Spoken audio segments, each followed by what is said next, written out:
வணக்கம். நம்ம வாழ்க்கையில சில விஷயங்கள வருஷம் தவறாம செய்வோம் இல்லையா? ஒரு பண்டிகை, இல்லனா ஒரு கோயிலுக்கு போறது. ஆனா என்னைக்காவது யோசிச்சிருக்கோமா? ஒரு சடங்குக்கும் உண்மையான ஆன்மீகத்துக்கும் என்ன வித்தியாசம்னு? அதாவது ஒவ்வொரு வருஷமும் நாம ஏத்தி வைக்கிற ஒரு விளக்கு முக்கியமா? இல்ல நமக்குள்ளேயே ஏத்தி வைக்கக்கூடிய ஒரு அணையா விளக்கு முக்கியமா? இந்த கேள்வியை உங்க மனசுல வச்சுக்கோங்க.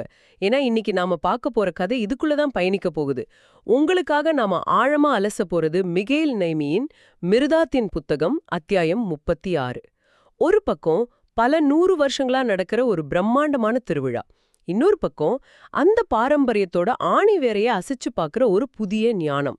இந்த ரெண்டுக்கும் நடுவுல நடக்கிற அந்த பெரிய மோதல் தான் இந்த அத்தியாயம். வாங்க உள்ளே போலாம். அருமையா சொன்னீங்க. இந்த அத்தியாயத்தோட மொத்த சாராம்சமே ரெண்டே விஷயம்தான். ஒன்னு கையால் செய்யப்பட்ட விளக்கு, ம் மற்றொன்று உயிருள்ள விளக்கு. இந்த ஜடப்பொருளுக்கும் உயிருள்ள ஞானத்துக்கும் நடக்கிற அந்த மௌனமான யுத்தம்தான் கதையின் ஆன்மா. ஆமா. இது வெறும் கதை இல்ல. நமக்குள்ளேயே தினமும் நடக்கிற ஒரு போராட்டம் மாதிரியே இருக்கு. சரி, முதல்ல அந்த சூழலுக்குள்ள போவோம். அந்த திருவிழா பேரு மடாலய திருநாள். ஒரு வாரம் முழுக்க நடக்கிற ஒரு பெரிய கொண்டாட்டம். சுத்துப்பட்டு ஊர்ல இருந்து மக்கள் எல்லாம் கூடிடுவாங்க. வியாபாரம் களைகட்டும். ஒரே ஆரவாரமா இருக்கும். ஆமா, இத நாம புரிஞ்சுக்கணும். இந்த மாதிரி விழாக்கள் தான் ஒரு சமூகத்தை ஒன்னா பிணைச்சு வைக்குது. அது மக்களுக்கு ஒரு அடையாளத்தை கொடுக்குது. ஓ! நாங்க இந்த மடாலயத்தை சேர்ந்தவங்க, இந்த திருநாளை கொண்டாடுறவங்க அப்படிங்கிற ஒரு கூட்டு மனப்பான்மையை அது உருவாக்குது. சரி சரி. அப்போ அந்த மடாலயத்தோட அதிகாரமும் இந்த மக்கள் கூட்டத்திலிருந்து இருந்து தான் வருது. நிச்சயமா. அந்த விழாவோட முதல் நாள் சடங்குகள் ரொம்பவே முக்கியமானவ. 3 முக்கிய நிகழ்வுகள் நடக்கும். முதல்ல காளை மாடுகளை பலியிடுவாங்க. இருக்கிற பழைய விளக்க அணைச்சிட்டு ஒரு புதிய விளக்க ஏத்துவாங்க. இதுதான் ரொம்ப முக்கியமான ஒரு குறியீடு. ஆமா. கடைசியா மக்கள் எல்லாரும் அந்த புனித நெருப்பிலிருந்து தங்களோட மெழுகுவர்த்திகளை ஏத்திக்கிட்டு அத ஒரு தாயத்து மாதிரி பத்திரமா வீட்டுக்கு எடுத்துட்டு போவாங்க. அந்த நெருப்பு தங்களை தீய சக்திகள் கிட்ட இருந்து ஒரு வருஷத்துக்கு காப்பாத்தும்னு அவங்களுக்கு ஒரு அசைக்க முடியாத நம்பிக்கை. ஆமா. இங்க நாம கவனிக்க வேண்டிய உளவியல் அம்சம் என்னன்னா, இந்த சடங்குகள் மக்களுக்கு தர்ற ஒரு விதமான மனரீதியான பாதுகாப்பு. சரி. ஒரு குறிப்பிட்ட செயல ஒவ்வொரு வருஷமும் திரும்ப திரும்ப செய்யும்போது வாழ்க்கை எவ்வளவு மாறினாலும் இது ஒண்ணு மட்டும் மாறாதுங்கிற ஒரு ஸ்திரத்தன்மையை அவங்க உணர்றாங்க. ஓஹோ. அந்த புதிய விளக்கு வெறும் வெளிச்சம் இல்ல. அது ஒரு வருடத்துக்கான நம்பிக்கையோட தொடக்கம். பழைய இருள, பழைய கவலைகளை அகற்றி புதிய ஒளிய கொண்டு வர்ற ஒரு சக்தி வாய்ந்த குறியீடு. இந்த வருஷம் அதுல இன்னும் ஒரு ஸ்பெஷல் இருக்கு. அந்த புதிய விளக்க வழங்குறவர் பெத்தார் நாட்டு அரசன். ஆமா. அவர் மிகப்பெரிய செல்வந்தர்.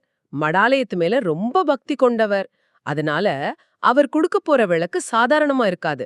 தங்கத்தால வைரத்தால செஞ்ச ஒரு அற்புதமா இருக்கும்னு மக்கள் ரொம்ப ஆவலோடு காத்துட்டு இருக்காங்க. அந்த எதிர்பார்ப்பு அந்த இடத்தோட பதற்றத்தை இன்னும் கூட்டுது. ஆக அந்த பலிபீடம் வெறும் கல் இல்ல. அது அந்த பாரம்பரியத்தோட மையம். அந்த விளக்கு வெறும் பொருள் இல்ல.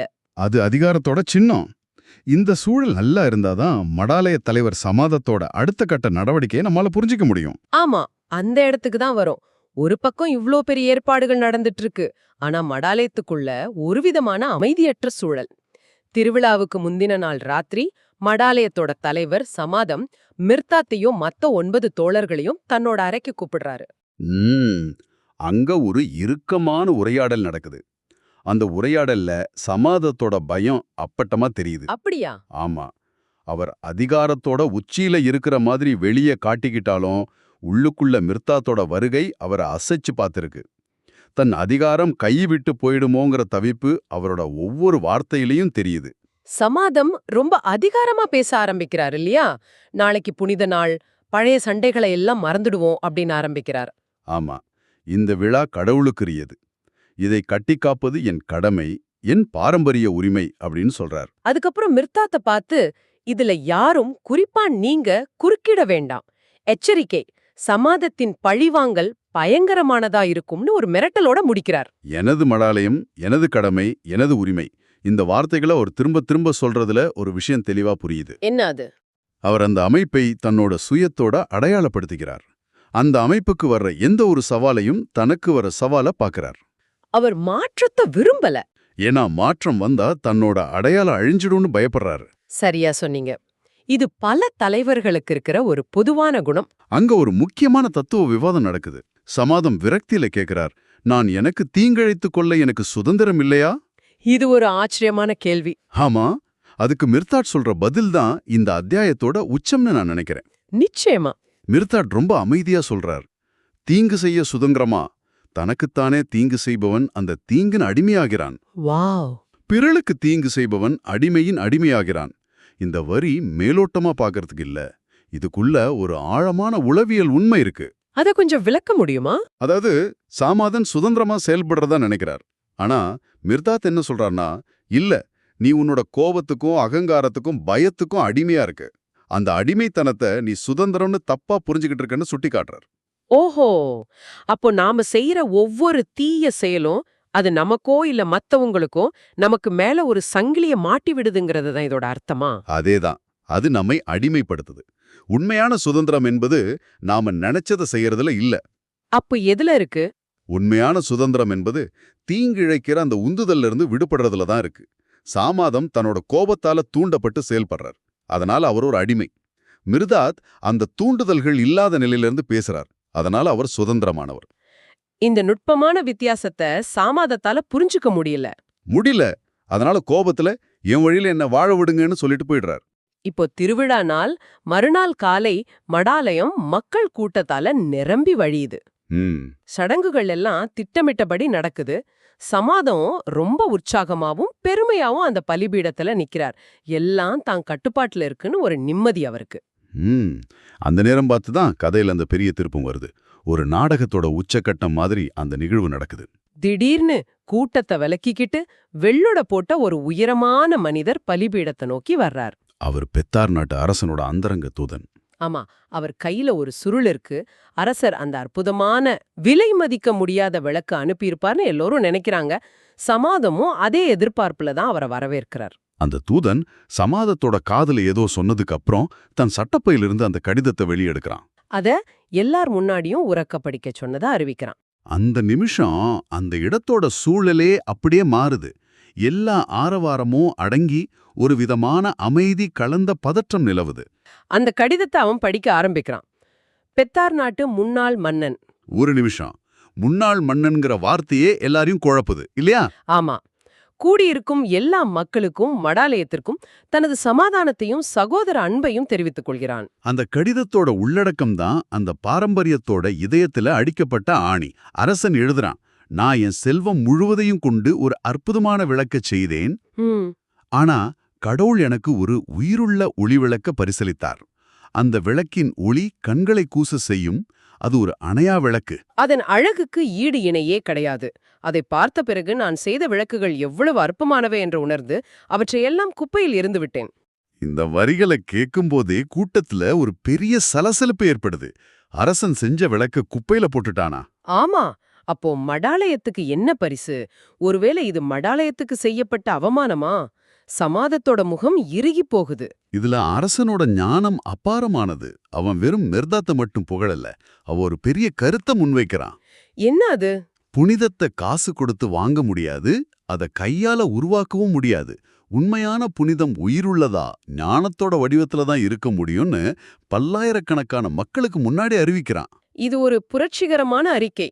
அவன் அந்த பழைய மதிப்பீடுகளின் அமைப்பையே உடைக்கிறான். ஆமா. அந்த கடிதத்தோட இறுதியில அந்த அதிர்ச்சியூட்டும் அறிவிப்பு வருது. தூதன் தொடர்கிறான், எனக்கு கிடைத்த அந்த உயிருள்ள ஒளிவிளக்கு கைகளால் உருவாக்கப்படவில்லை. அதத்தான் நான் உங்களுக்கு வழங்க போறேன். அதோ அது உங்க கைக்கெட்டும் தூரத்துல தான் இருக்கிறது. அதன் பெயர் மிர்தாத். இந்த வார்த்தைகளை கேட்டலும் ஒரு கனமான மௌனம் நிலவுது. அடுத்த கணம் தலைவர் சமாதம் அந்த கூட்டத்திலிருந்து சட்டுன்னு காணாம போயிடுறாரு. அவரை யாருமே கவனிக்கல. ஆமா, மக்கள் மத்தியில மிர்தாத்ங்கிற பெயர் ஒரு புயல் மாதிரி பரவுது. எல்லாரும் அந்த உயிருள்ள விளக்க பார்க்க ஆவலா திரும்புறாங்க. அப்போ மிர்தாத் பலிபீடத்தோட படிகள் மேல ஏறி மக்கள் எல்லாரும் பாக்குற மாதிரி மேடையில நிக்கிறார். அந்த மாபெரும் கூட்டம் ஒரே மனிதனை போல அவரையே பாக்குது. இதோட இந்த அத்தியாயம் முடியுது. இது ஒரு மிக சக்தி வாய்ந்த குறியீடு நிகழ்வு. சமாதத்தோட காணாம போறது அவர் பயந்து ஓடிட்டாருன்னு அர்த்தம் இல்ல. அதுக்கு ஒரு ஆழமான அர்த்தம் இருக்கு. என்ன அது? பழைய சடங்குகளை மட்டுமே நம்பியிருக்கிற அதிகார அமைப்பு உண்மையான உயிருள்ள ஞானத்தோட ஒளிக்கு முன்னால நிக்க முடியாம தானாகவே கரைஞ்சு மறைஞ்சு போறத குறிக்குது. ஓ. இத்தனை நாள் சடங்குகள் மூலமா தன் அதிகாரத்தை நிலைநிறுத்திட்டு இருந்த சமாதத்தால் இந்த நேரடியான உயிருள்ள உண்மையை எதிர்கொள்ள முடியல. அது தானாகவே முக்கியத்துவம் இல்லாம போயிடுது. அப்போ மிர்தாத் பலிபீடத்துல நிக்கிறதுக்கு என்ன அர்த்தம்? அவர் ஒரு புதிய தலைவரா ஆகிறாரா? அதுதான் இல்ல. மிர்தாத் ஒரு புதிய சடங்கு உருவாக்கவோ ஒரு புது மதத்தை நிறுவவோ அங்க நிக்கல. அப்புறம் எதுக்கு? அவர் அந்த பலிபீடத்துல நிக்கிறது இனிமே புனிதம் இந்த மாதிரி கட்டிடங்கள்லயோ பலிபீடங்கள்லயோ இல்ல, அது மனிதனுக்குள்ள ஞானமடைஞ்ச ஒரு உயிருக்குள்ளதான் இருக்குன்னு சொல்றதுக்காகத்தான். ஆஹா. அப்போ இனி மக்கள் பின்பற்ற வேண்டியது சடங்குகள அல்ல, உயிருள்ள ஞானத்தை. சரியா சொன்னீங்க. மிர்தாத் அந்த ஞானத்தோட வடிவமா அந்த பலிபீடத்துல நிக்கிறாரு. ஆக இந்த அத்தியாயம் நம்ம முன்னாடி ஒரு தெளிவான தேர்வினை வைக்குது. ஒன்னு, பாரம்பரியத்தோட பேர்ல செய்யப்படுற சடங்குகள், அதோட வசதியான பழகிப்போன பாதுகாப்பு. இன்னொன்னு, ஆரம்பத்துல கொஞ்சம் சங்கடமா நம்ம நம்பிக்கைகளை உழுக்கிற மாதிரி இருந்தாலும் நம்மள முழுசா மாற்றக்கூடிய ஒரு புதிய உயிருள்ள ஞானம். சரியா சொன்னீங்க. பெத்தர் அரசன் மனிதனால் செய்யப்பட்ட விளக்க விட மிர்தாத் என்ற உயிருள்ள விளக்கே சிறந்ததுன்னு கண்டு கொண்டான்.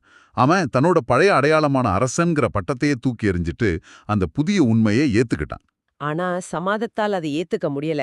அவர் அந்த உண்மையை எதிர்கொள்ள பயந்து அந்த சூழல்ல இருந்தே காணாம போயிட்டாரு. இந்த கதை அந்த மடாலயத்தோட மட்டும் முடியறதா எனக்கு தெரியல. இது நம்ம ஒவ்வொருவருக்குள்ளேயும் நடக்கிற கதை மாதிரி இருக்கு. நிச்சயமா. இப்போ இந்த ஆழமான அலசலோட இறுதியில உங்களுக்கான ஒரு சிந்தனையை விட்டு செல்ல விரும்புகிறோம். இத ஒரு கேள்வியா எடுத்துக்கோங்க.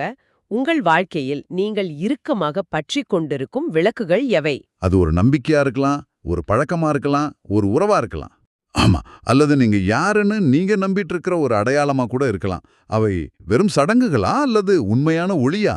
ஒருவேளை மிர்தாத்து போன்ற ஒரு உயிருள்ள விளக்கு, ஒரு புதிய உண்மை, ஒரு ஆழமான அனுபவம் உங்கள் முன் தோன்றி நீங்கள் பிடித்து வைத்திருக்கும் அந்த விளக்குகளெல்லாம் வெறும் நிழல்கள்தான் என்று காட்டினால் நீங்கள் என்ன செய்வீர்கள்? பெத்தார் அரசனை போல அதை ஏற்றுக்கொண்டு மாறுவீர்களா? அல்லது சாமாதத்தை போல அந்த உண்மையை எதிர்கொள்ள முடியாம அந்த இடத்துல இருந்து மௌனமா காணாம போயிடுவீர்களா? இந்த மௌனத்தில் உங்களுக்கான விடையை தேடுங்க.